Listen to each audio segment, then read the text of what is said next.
I can't really remember the last time I flew a kite, but from what I do remember, it's pretty damn fun.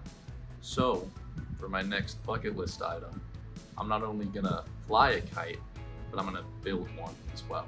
So today I went to Dollar Tree and I got one of those, classic little themed kites, but that's gonna be kind of my baseline for what I'm doing. And then I also went to Michael's and I got a bunch of craft pieces to build a kite. I found a tutorial on YouTube for how to build a kite and it seemed pretty simple. So this is gonna be the one that I'm following along for this. It was only like 5 or 6 items that I needed to make it, so it's gonna be pretty simple.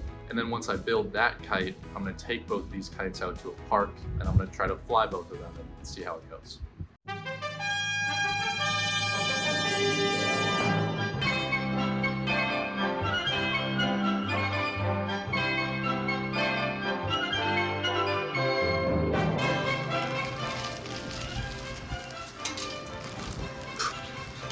That's like genuinely terrifying. There's a rip in it here and also a couple other like bumps along it, but I mean like it can catch air still. It's not like terrible. And I guess, there is that hole in the middle for the string to come through, so that's kind of just part of it. Okay, well, that was pretty easy to put together. So I guess this one's ready now, and now we can get started on the homemade one.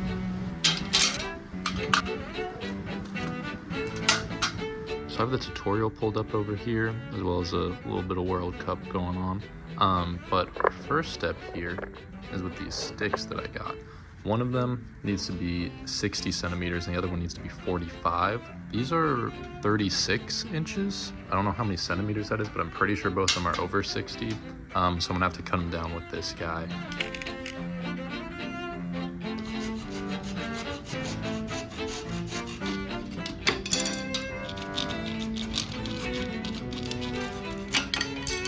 Okay, so I have my 2 sticks here. This is the 60 centimeters. I have a mark here at 20. That's where the cross section is gonna go. And this is the 45. And there's a mark in the middle for the cross section as well. So the next step then is to kind of like meet where those 2 marks are. And then I have this thread that I'm gonna use to tie them together and secure it.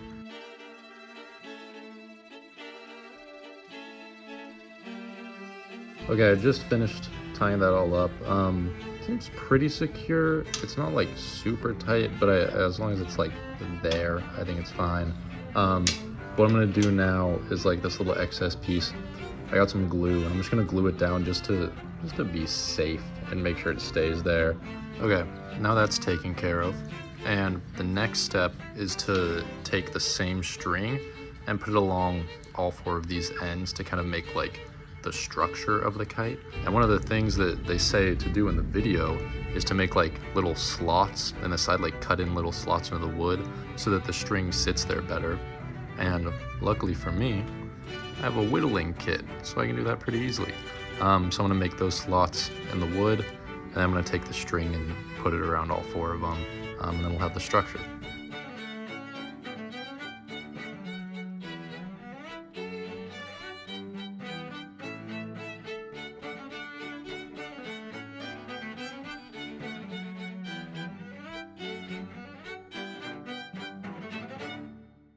Okay, I didn't really trust myself too much with those notches I made, so I did end up throwing some glue on these guys as well. But that's the structure right there. This guy is kind of tilted a little bit. I might have tightened one of the sides too much, but that gives it a little bit of character. And then I think the next step is going to be adding on like the paper to it. So in the tutorial video for the body of the kite, they used something called Chinese paper, or at least that's what they called it.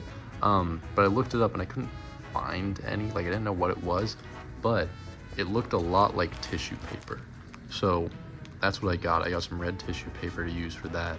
The only problem is these sheets are 20 by 20, and I think 60 centimeters is longer than 20 inches. So I might have to like tape some of these together to make it big enough to like fit the body of the kite, but I'm gonna get working on that, and then I just have to make like an outline of it before I kind of put it onto this base. Okay, so one piece was definitely not gonna be big enough. So I ended up taping together 3 pieces. Hopefully this doesn't affect the quality of the material too much, because at least this guy fits in there, so I can get an outline going. I guess there's not a ton of room like on the sides, but I think that should be fine.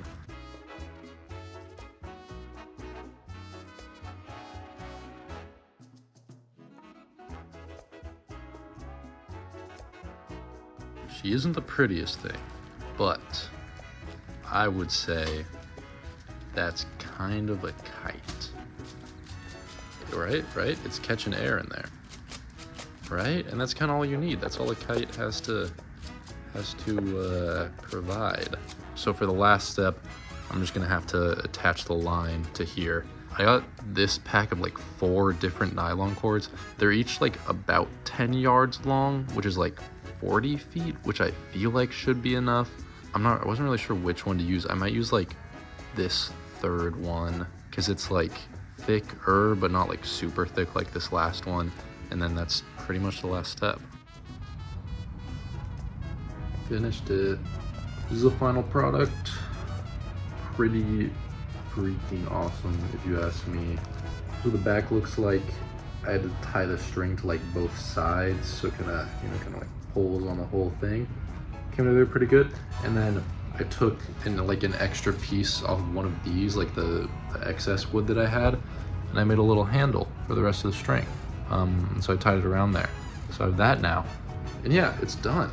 It still picks up wind, so that's a good sign. I guess the only thing left now is to go out there and test it. So I guess next time I see you is gonna be at the park.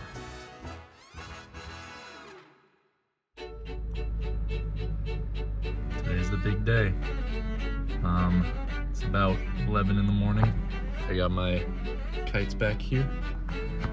Gonna go drive down to the park, kind of just run amok, make a fool of myself. I'm honestly scared at the chance of there being other people. It's Thursday today, and it's 11, so it's like there shouldn't be a ton of people. But I'm probably gonna embarrass myself a little bit, but we'll see how it goes. Made it to the park. I've chosen a fairly secluded spot to kind of just be away from people, but it's a little hard to fly a kite without finding like a really open field. So behind me is that field. I'm just gonna run around and see if I can get these guys to fly. Not super busy at the park today, which is nice. So there's not a ton of people to watch me, but it is like a really open field that I'm gonna be doing this in. So I'll see how it goes.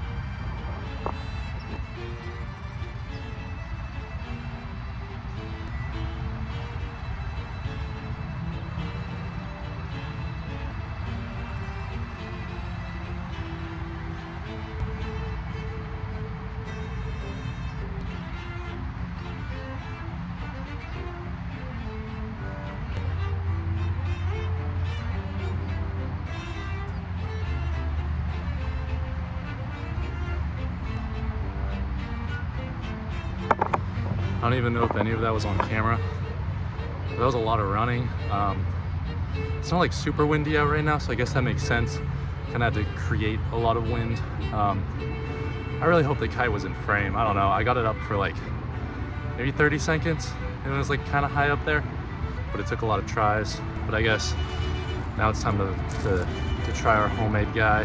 It catches air pretty well, but I'm assuming I'm gonna have to do the same like running a lot strategy, but I doubt it'll go as well as this other one, but still gonna give it my best, see what I can do. I'm also scared about how much line I gave to it, but I mean, like, I don't think it's gonna be going that high, so I don't think it's a huge worry, but I'm gonna give this homemade one a go.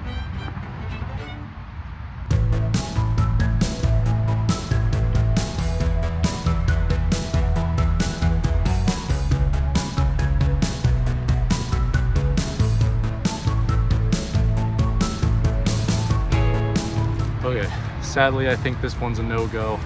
It was catching air for sure, but it just kept like spiraling in different directions, which I think might be due to the fact that it's like really unsymmetrical. So kind of my own fault on that. And then also these lines that I like added to the back to kind of make this like triangle shape here. They're not super tight, and I feel like that's kind of what keeps the kite like balanced out when it's in the sky, which also probably would have helped. So like 5 out of 10 maybe, but overall not too bad. I guess this was a good experience. Definitely had fun making this, and I guess it's kind of cool just to like see a kite fly and to experience that. So I'm gonna keep flying this Elsa kite for a little bit just because it's pretty fun, and then I'll do a little recap after.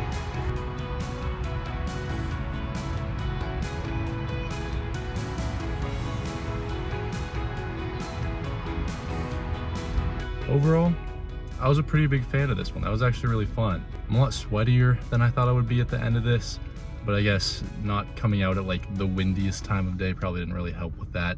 Did end up running around a little bit, but I'm glad I came out today. It was pretty nice. It's been really hot lately, so I'm glad that it was like overcast and there was somewhat of a breeze. It's a pretty nice day and not too bad of an experience. The homemade kite cost about $20 to make and like 3 hours of my time, and the Elsa kite was like $1.50 at the Dollar Tree, so bit of a difference there and a big difference in results.